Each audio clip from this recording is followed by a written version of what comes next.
Electronic hardware component specification. Electronic hardware जो होते हैं, जो कंपोनेंट यूज किए जाते हैं, उसकी एक विशेषताएं होती है। हर एक कंपोनेंट की विशेषताएं होती है, जिसके कार्य, फंक्शन एवं उसकी पहचान होती है। इसे सर्किट में सही तरीके से काम करने के लिए इसकी विशेषताओं के अनुसार इसकी हम डिजाइनिंग करते हैं एवं इसको इंस्टॉल करते हैं।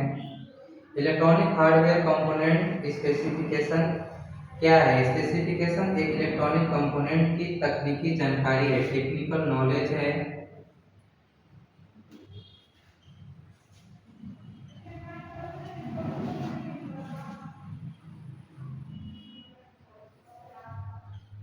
नॉलेज है जो सही तरीके से कंपोनेंट को सही तरीके से स्थापित करने में हमें मदद करती है।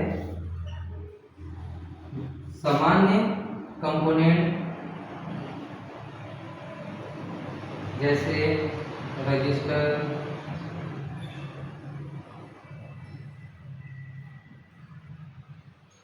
आर होती है, कैपेसिटेंस का सिंबल एफ होता है, वोल्टेज रेटिंग भी होती है, current rating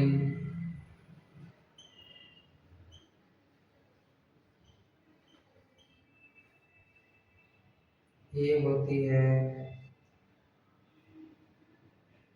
power rating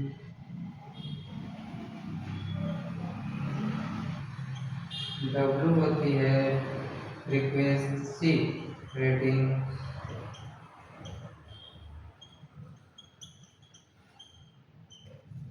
hertz होती है, टॉलरेंस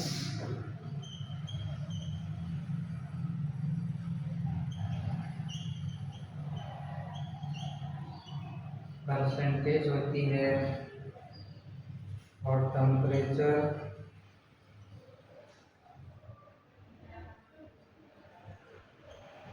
रेंज डिग्री सेंटीग्रेड। इसका टेक्निकल नॉलेज होना आवश्यक है। इसमें सामान्यतः रेजिस्टेंस को हम R से पहचानते हैं। अगर कहीं पर रजिस्टर स्थापित करना है, कितने मान का रजिस्टर है, तो वहाँ पे R द्वारा प्रदर्शित किया गया होता है। दूसरा, अगर कैपेसिटेंस, अगर कैपेसिटर लगा है तो कितने मान का कैपेसिटर लगा है, उसको जो रेटिंग की गई होती है उसको ये मतलब फैरड या माइक्रो फैरड में किया गया होता है या मिली फैरड में किया गया होता है।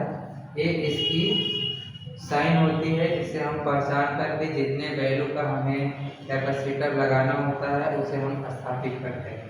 अगला है वोल्टेज रेटिंग। अगर कहीं पे हमें जितने वोल्टेज की आवश्यकता है उतना वोल्ट का अगर लगाना है, तो वहाँ पे भी द्वारा हम अगर कोई वैल्यू दिया हुआ है 220 भी, तो वहाँ पे हम 220 वोल्टेज पर इस्तेमाल कर सकते हैं।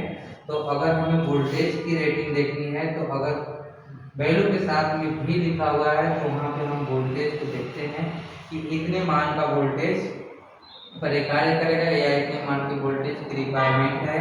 अगला, अगर किसी वैल्यू के साथ ए लिखा हुआ है, अगर 5 ए लिखा हुआ है, तो इसका मतलब कि इतने एम्पियर की धारा F और एम्पियर, इतने एम्पियर की धारा इससे फ्लो होगा या इतने एम्पियर की धारा का वहन कर सकता है या इतने एम्पियर की धारा को सहन कर सकता है। ये होता है करंट रेटिंग। तो करंट रेटिंग अगर किसी वैल्यू के साथ में ए है, तो ये इसकी पहचान होती है कि ये करंट की रेटिंग दिया हुआ है कि इतने एम्पियर तक की धारा को ये वहन कर सकता है, पास कर सकता है। अगला है पावर रेटिंग। अगर कोई भी इक्विपमेंट्स कितने पावर की है, कितने पावर तक कार्य कर सकता है, उसमें अगर किसी भी वैल्यू के साथ अगर 0.5 W लिखा हुआ है, इसका मतलब कि 0.5 वाट का वो इक्विपमेंट्स हैं। अगर 5 वाट लिखा हुआ है तो ये 5 वाट का है। अगर 20 वाट लिखा हुआ है तो एक 20 वाट की क्षमता जो है 20 वाट है। इस तरह से पावर रेटिंग के लिए हम W का प्रयोग करते हैं। उसी तरह से कोई भी इक्विपमेंट्स कितने फ्रीक्वेंसी के लिए बनाया गया है, कितने फ्रीक्वेंसी पे वो कार्य करेगा, उसके लिए फ्रीक्वेंसी रेटिंग होती है। फ्रीक्वेंसी रेटिंग के लिए हर्ट्ज का प्रयोग करते हैं। अगर कहीं पे 50 हर्ट्ज लिखा हुआ है, इसका मतलब ये 50 हर्ट्ज पे काम करने वाले कंपोनेंट है। किसी भी कंपोनेंट पर 50 हर्ट्ज लिखा है, किसी भी इक्विपमेंट्स पे 50 हर्ट्ज लिखा है, मतलब ये 50 हर्ट्ज पे कार्य करने वाला उपकरण है, कंपोनेंट है। अगर 1000 हर्ट्ज लिखा हुआ है तो कितने हर्ट्ज पे काम करेगा। लेकिन हमारे इंडिया में जो स्टैंडर्ड होते हैं वो 50 हर्ट्ज होते हैं। सभी इलेक्ट्रॉनिक इक्विपमेंट्सों पे हमारे 50 हर्ट्ज लिखे होते हैं, क्योंकि उसकी जो फ्रीक्वेंसी का जो रेटिंग है वो हर्ट्ज होती है। तो हमारे इंडिया में 50 हर्ट्ज होती है जो स्टैंडर्ड होती है। तो ये होता है फ्रीक्वेंसी रेटिंग। अगला है टॉलरेंस। टॉलरेंस जो हमारा रजिस्टर होता है वो रजिस्टर कितने से कितने के बीच में वेरी करता है। उसका मान फिक्स तो होता है, लेकिन वो कितने से कितने मान के बीच में वेरी करता है, उसी को टॉलरेंस बोला जाता है। और उस टॉलरेंस को परसेंटेज में दिखाते हैं। अगर किसी की टॉलरेंस ±5% है तो यह निर्धारित करता है कि किसी भी मान का अगर वो रजिस्टर लिए हैं तो उसका अगर टॉलरेंस 5% है, तो अगर 100 ओम का अगर रजिस्टर है, इसका टॉलरेंस अगर 5% है तो 5% अगर इसका निकालेंगे तो 95, और 5% प्लस करेंगे तो 105, मतलब 95 से लेकर के 105 के बीच में इसका वैल्यू वेरिएट करेगा, चेंज होता रहेगा। 100 एकदम फिक्स नहीं रहता है, क्योंकि उसमें टॉलरेंस का मान अगर ±5% दिया है तो 95 से लेकर के 105 के बीच में वेरी करता है, चेंज होता रहता है। इसलिए ये टॉलरेंस परसेंटेज में दिखता है कि इतना परसेंट का टॉलरेंस है। अगर 2% का टॉलरेंस है तो अगर 100 ओम का प्रतिरोध है और ±2% का टॉलरेंस है तो इसमें 98 से लेकर के 102 के बीच में प्रतिरोध का मान वेरी करेगा। इसमें से कोई भी वैल्यू आ सकता है। टॉलरेंस का मतलब ये होता है। अगला है टेम्परेचर रेंज। इस टेम्परेचर रेंज में कोई भी इक्विपमेंट्स ये दिखाता है कि अगर 25 डिग्री है, 135 डिग्री सेंटीग्रेड है, तो ये दिखा रहा है कि इतने डिग्री सेंटीग्रेड को सहन कर सकता है, इतने डिग्री सेंटीग्रेड पे काम कर सकता है। तो ये टेम्परेचर रेंज यही प्रदर्शित करता है जो कितने डिग्री पर काम करेगा। तो ये थे इसके कंपोनेंट की स्पेसिफिकेशन।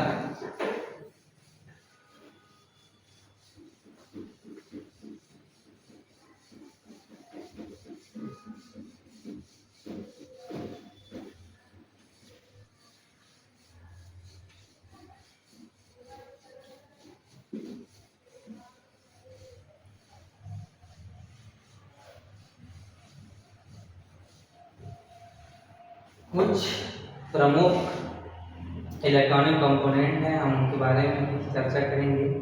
तो प्रमुख मेन इलेक्ट्रॉनिक कंपोनेंट एवं उनकी पहचान।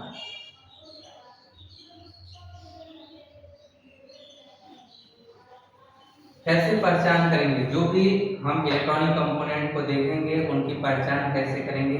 तो सबसे पहले हम बात करें रजिस्टर की। रजिस्टर तो इसका जो सिंबल होता है, संकेत होता है, वो इस तरह से होगा। अगर इंग्लिश में लेटर सिंबल दिया हुआ है तो उसे R से प्रदर्शित करेंगे। इसके अलावा अगर इसकी फिजिकल बॉडी है तो जो ऊपर से कैसा दिखेगा, तो इसके हम कलर कोड द्वारा इसकी पहचान करते हैं। कलर कोड द्वारा इसकी पहचान की जाती है, इसके वैल्यू की पहचान की जाती है कि एक कितने वैल्यू का रजिस्टर है। इसको हम ऊपर से कैसे देख करके उसका वैल्यू निकाल सकते हैं, उसका मान निकाल सकते हैं।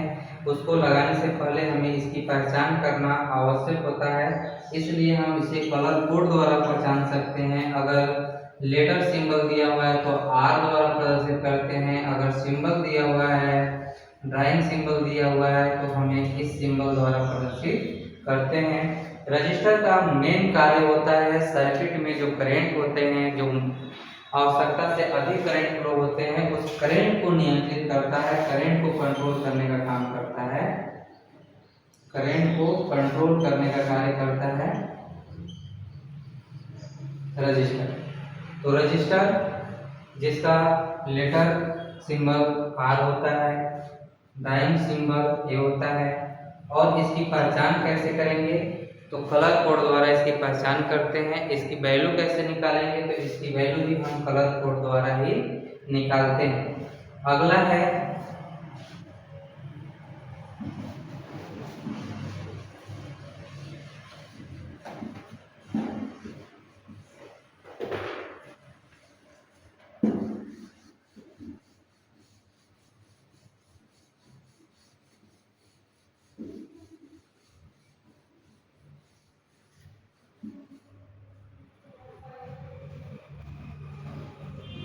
कैपेसिटर।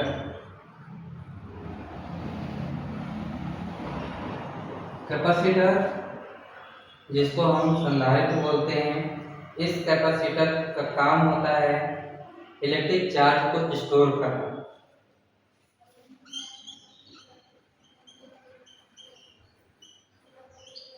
इसका जो सिंबल होता है इसे हम फैराड में प्रदर्शित करते हैं। अगर इसका मान की बात करें तो इसका मान हमारा फैराड में होता है, जिसे एफ से डिनोट करते हैं। इसका सिंबल इस तरह से होता है।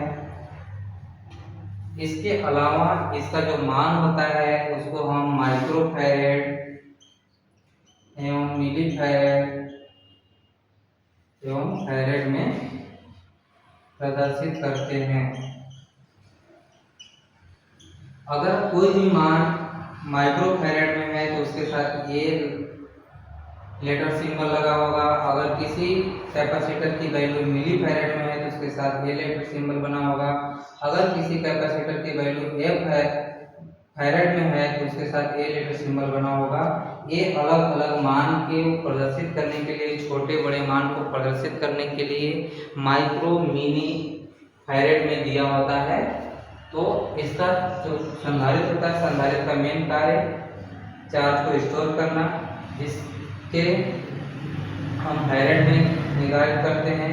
इसके अलावा अगर छोटे मान लेने हैं तो माइक्रो फैराड एवं मिली फैराड में भी हम दिखाते हैं। और इसका जो ड्राइंग सिंबल होता है ये इस तरह से होता है। ये अलग अलग प्रकार के होते हैं, जैसे पहला इलेक्ट्रोलाइटिक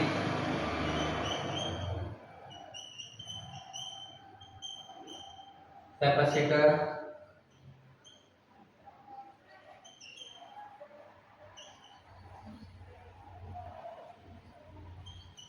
सिरेमिक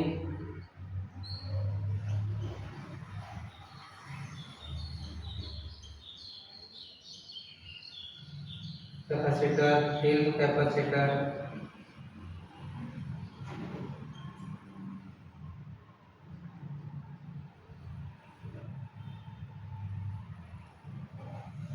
इसकी पहचान पोलैरिटी से किया जाता है। इसमें भी पॉजिटिव और नेगेटिव इसकी ध्रुवता होती है। इसकी ध्रुवता का भी हमें ध्यान रखना होता है, प्लस और माइनस। ये अलग अलग प्रकार के होते हैं, electrolytic capacitor, ceramic capacitor, film capacitor. ये अलग अलग जगहों पर अलग अलग पर्पज से यूज किए जाते हैं, लेकिन सभी का काम चार्ज को स्टोर करना ही होता है।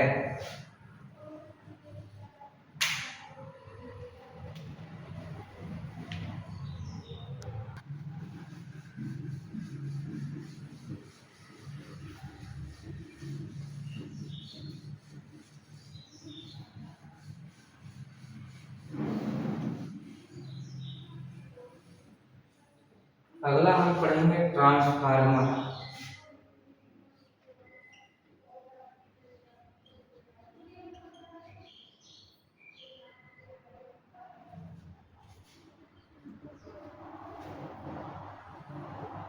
ट्रांसफार्मर जिसका हिंदी होता है परिणामित्र।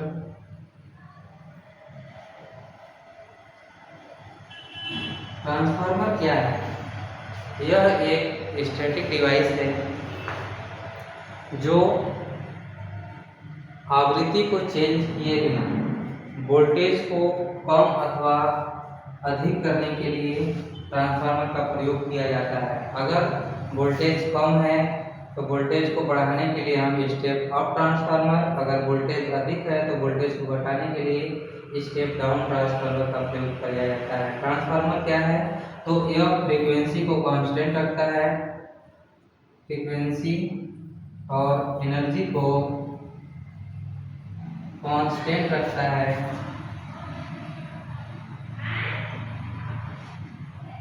एक समान फ्रीक्वेंसी या एक समान ऊर्जा पर जो पावर का क्या होता है, एक सर्किट से सर्किट 1 से सर्किट 2 में जो ट्रांसफॉर्मेशन होता है, चाहे यहाँ पे वोल्टेज का बढ़ना हो या वोल्टेज का घटना है, यही ट्रांसफार्मर का काम होता है। यह वोल्टेज को बढ़ाने का भी काम करता है और वोल्टेज को घटाने का भी काम करता है। यानी कि यह वोल्टेज को चेंज करने का काम करता है, वोल्टेज को चेंज करने का काम करता है। यह दो प्रकार के होते हैं, एक होता है step up transformer, step up transformer, दूसरा होता है स्टेप डाउन ट्रांसफार्मर।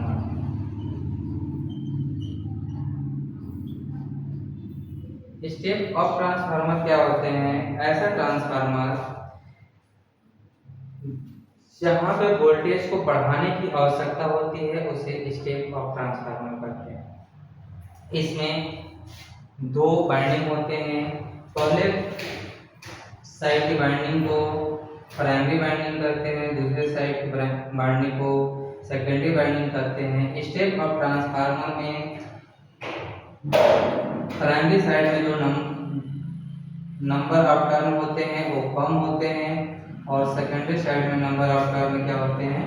अधिक होते हैं। इसलिए सेकेंडरी साइड में अधिक वोल्टेज प्राप्त होती है, जिसे हम स्टेप अप ट्रांसफार्मर कहते हैं। अगला step down transformer. Step down transformer ऐसा ट्रांसफार्मर होता है जो वोल्टेज को कम करने का कार्य करता है। यानी कि अगर 24 वोल्ट है या 220 वोल्ट है, उसको हमें 5 वोल्ट में चेंज करना है, तो यहाँ पे हमें स्टेप डाउन ट्रांसफार्मर का प्रयोग करना होता है। स्टेप डाउन ट्रांसफार्मर में हम primary side number of turn अधिक होते हैं और secondary side number of turn कम होते हैं, इसलिए सेकेंडरी साइड में वोल्टेज कम प्राप्त होता है। यानी कि ट्रांसफार्मर यह एक ऐसी युक्ति है जो फ्रीक्वेंसी एवं एनर्जी को चेंज किए बिना उसको कांस्टेंट रख करके वोल्टेज को कम अथवा अधिक करता है, वोल्टेज को चेंज करता है। अगर वोल्टेज को बढ़ाता है तो उसे स्टेप अप ट्रांसफार्मर कहते हैं, अगर वोल्टेज को घटाता है तो उसे स्टेप डाउन ट्रांसफार्मर कहते हैं। स्टेप अप ट्रांसफार्मर का प्रयोग वोल्टेज लाइन को बढ़ाने के लिए किया जाता है और स्टेप डाउन ट्रांसफार्मर का प्रयोग वोल्टेज लाइन को घटाने के लिए किया जाता है।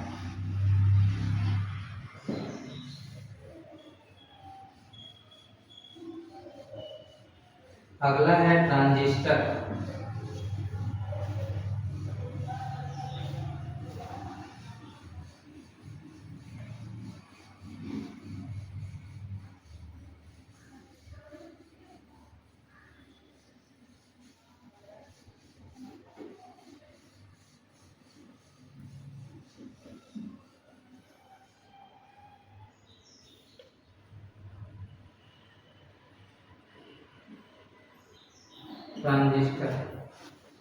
ट्रांजिस्टर क्या होते हैं?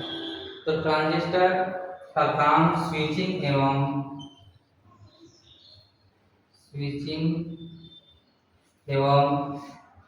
एम्प्लीफिकेशन के लिए किया जाता है।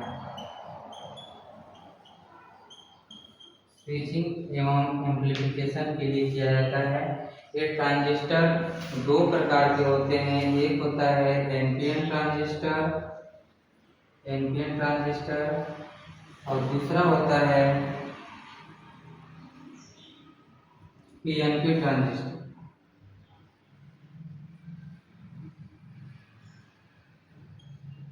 इसमें 3 पिन होते हैं। पहला एमीटर, दूसरा बेस, तीसरा कलेक्टर। इसमें 3 पिन होते हैं, एमीटर, बेस और कलेक्टर। इसका सिंबल इस तरफ से होता है।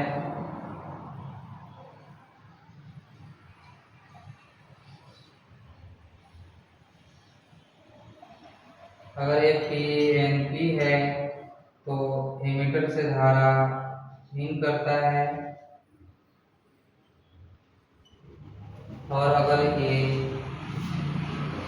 एनपीएन ट्रांजिस्टर है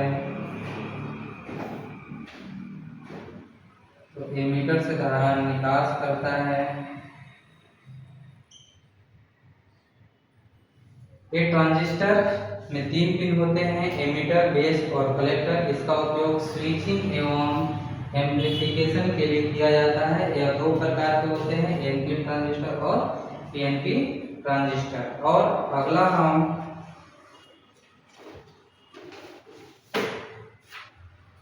पढ़ेंगे आईसी।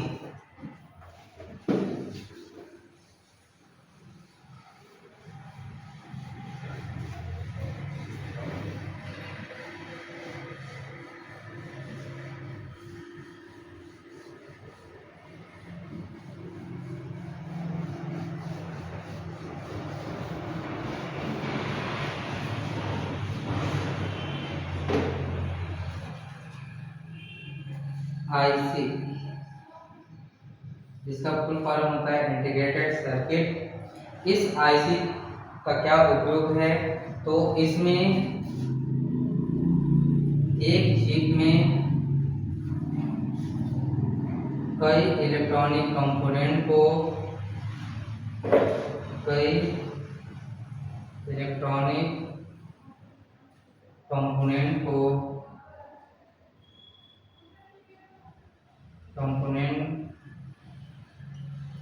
संयोजित करते हैं।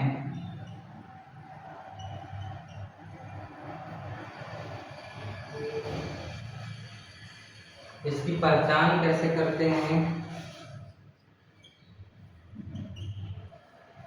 सप्लाई वोल्टेज से 3 कॉन्फ़िगरेशन से एवं फंक्शन द्वारा इसकी पहचान की जाती है। आईसी इंटीग्रेटेड सर्किट होती है। इसमें एक चिप में कई इलेक्ट्रॉनिक कंपोनेंटों को संयोजित किया जाता है। पहचान इसकी इलेक्ट्रॉनिक सप्लाई वोल्टेज से करेंगे, जिसके पिन कॉन्फ़िगरेशन होता है उससे करते हैं, और उसके फंक्शन से किया जाता है। इसके लाभ क्या होते हैं, तो आईसी जल्दी बदल सकते हैं। आईसी को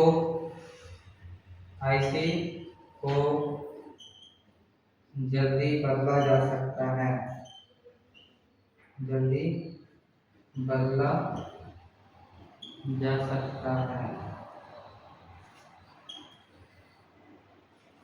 हीट से आईसी सुरक्षित रहता है।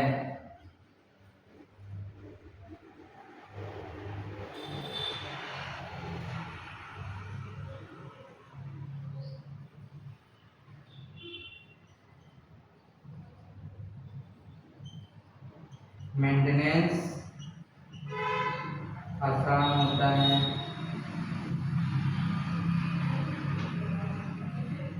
तो आईसी के क्या लाभ हैं? आईसी को जल्दी से बदला जा सकता है, यह हीट से सुरक्षित रहता है, हीट से ज़्यादा नुकसान नहीं होता, और अगर खराब हो जाए तो इसे मेंटेनेंस आसानी से किया जा सकता है। तो आईसी, इसमें एक चिप में कई इलेक्ट्रॉनिक कंपोनेंटों को संयोजित किया जाता है। इसकी पहचान सप्लाई वोल्टेज, पिन कॉन्फ़िगरेशन एवं फंक्शन से की जाती है। इसके लाभ क्या होते हैं? तो आईसी जल्दी बदला जा सकता है, हीट से सुरक्षित रहता है एवं मेंटेनेंस आसान होता है।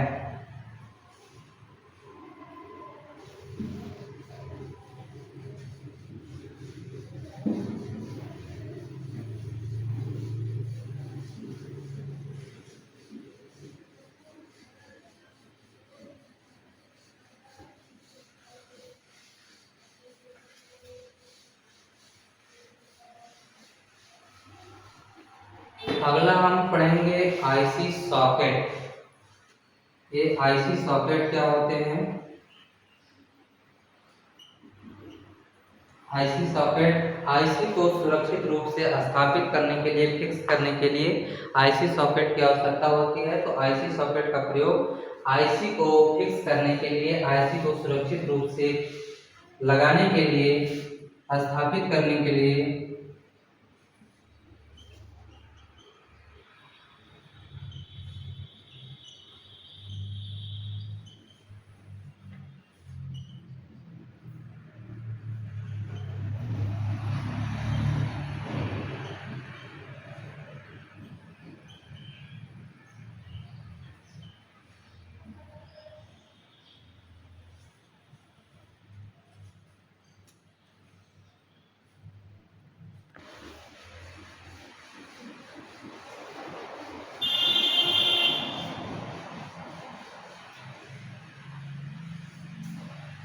और इसमें होता है डायोड। डायोड जिसका सिंबल इस तरह से है, इसको डी से प्रदर्शित करते हैं। इधर पॉजिटिव होता है, इधर नेगेटिव होता है। करंट सिर्फ प्लस से माइनस की तरफ, मतलब पॉजिटिव से नेगेटिव की तरफ जा सकता है, यानी कि यह यूनिडायरेक्शनल होता है।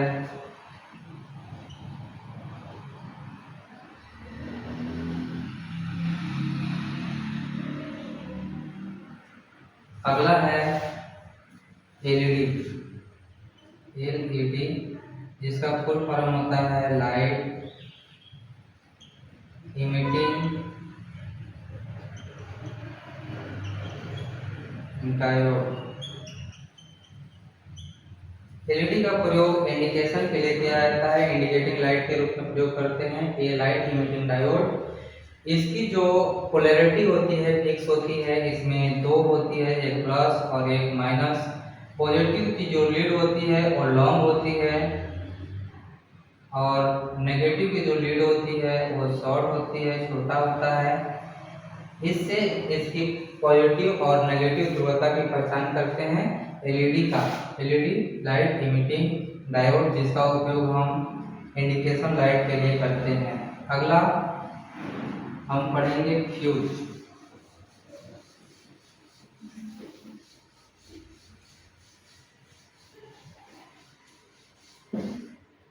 कोई भी इलेक्ट्रॉनिक हार्डवेयर में हम फ्यूज का प्रयोग क्यों करते हैं? तो फ्यूज का प्रयोग आवश्यकता से अधिक करंट फ्लो होने पर उस उपकरण को न खराब करे या उस उपकरण को खराब होने से बचाने के लिए हम फ्यूज का इस्तेमाल करते हैं। फ्यूज एक वायर होता है, ये वायर सामान्यतः कॉपर या एलॉय मटेरियल का बना होता है। एलॉय मटेरियल्स का बना होता है। ये फ्यूज का काम होता है कि आवश्यकता से अधिक धारा होने पर यह पिघल जाता है, और जो भी सर्किट में करंट जा रहा है उस करंट को ब्रेक कर देता है, जिससे करंट उस सर्किट में नहीं जाता और उपकरण खराब होने से बच जाते हैं। फ्यूज की रेटिंग हमेशा मिली एम्पियर एवं एम्पियर में तय की जाती है। अगर किसी भी इक्विपमेंट्स की फ्यूज रेटिंग 0.5 एम्पियर है तो वह 0.5 एम्पियर से अधिक धारा प्रवाहित होने पर वो फ्यूज जल जाएगा और उपकरण को खराब होने से बचा देगा, क्योंकि सर्किट को ब्रेक कर देता है। अगला है रिले।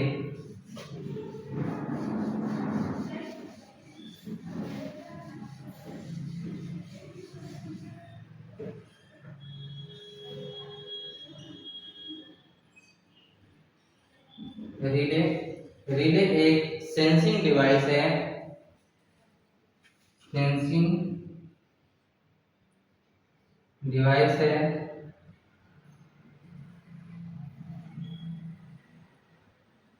जो फॉल्ट की कंडीशन में फॉल्ट को सेंस करता है। फॉल्ट को सेंस करके वह ऑपरेट होता है, यानी कि यह स्वचालित मतलब ऑटोमेटिक स्विच के रूप में भी कार्य करता है। ऑटोमेटिक स्विच के रूप में भी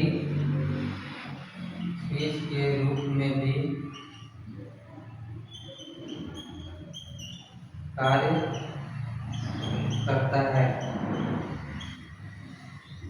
आगे जो कंपोनेंट की मार्किंग होती है, कंपोनेंट की मार्किंग कैसे की जाती है, जो भी अलग अलग कंपोनेंट होते हैं उसकी मार्किंग